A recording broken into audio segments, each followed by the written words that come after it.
Volkswagen chamboule sa stratégie de plateforme électrique. Alors, qu'est-ce qui se passe chez Volkswagen? Oliver Blume, très critique sur la stratégie de son prédécesseur, le groupe allemand va commencer par modifier en profondeur la stratégie de plateforme et chambouler son plan produit de ses différentes marques. D'accord, donc en gros, tout ce qu'a fait Diess, ça va dégager quoi. Non mais enfin, oh là là, ils sont malades hein.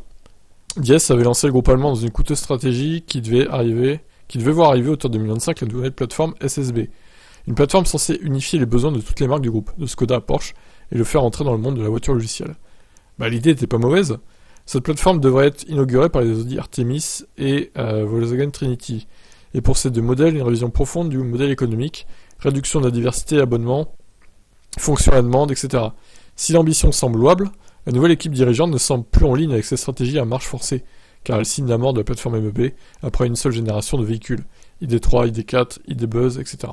Les prémices du changement de vision sont apparues voici quelques semaines, lorsqu'on évoquait le projet Trinity. Et le changement ira donc plus loin qu'un report de l'ensemble de la plateforme SSP et une espérance de vie prolongée pour MEB. Cette MEB sera ainsi la référence du groupe pour de longues années, mais dans une version révisée qualifiée MEB Evo. Tout n'est pas à mettre au crédit de la nouvelle équipe, puisqu'une partie des évolutions avait été évoquée au printemps dernier.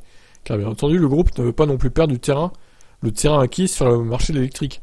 Les batteries profiteront d'une capacité revue à la hausse sur certains modèles, ainsi que la nouvelle chimie unifiée prévue pour SSP.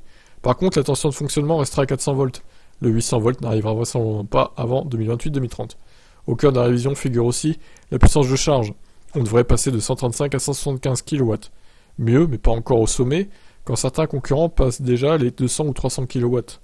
Les prochaines générations de ID3, ID4, ID5 et leurs versions chez les autres marques devraient donc reposer sur cette plateforme MEB Evo. Quant au projet Trinity et Artemis, ils sont reportés, pour ne pas dire annulés. Ok, bon. Bon, en fait, je pensais qu'ils allaient tout reprendre à zéro, mais bon, c'est pas vraiment le cas, en fait. Ils vont se baser sur ce qui existe déjà, en évoluant ce qui existe déjà. Bon, c'est pas une si mauvaise idée, finalement. Par contre, dommage, hein, du coup, que ça reporte l'arrivée du 800 volts, car finalement, ça augmente un peu la puissance de recharge, mais c'est pas non plus flamboyant, même si c'est bien, hein, 175 kW. Maintenant, à voir si c'est bien tenu dans le temps, ou si c'est genre 30 secondes, et que ça chute après à 110, voire 100, quoi. Bon, bah voilà, on verra ce que ça donne le groupe Volkswagen. Oliver Blume qui a l'air moins d'y croire hein, que Herbert Diess. Je suis pas sûr que ce soit un avantage, on verra.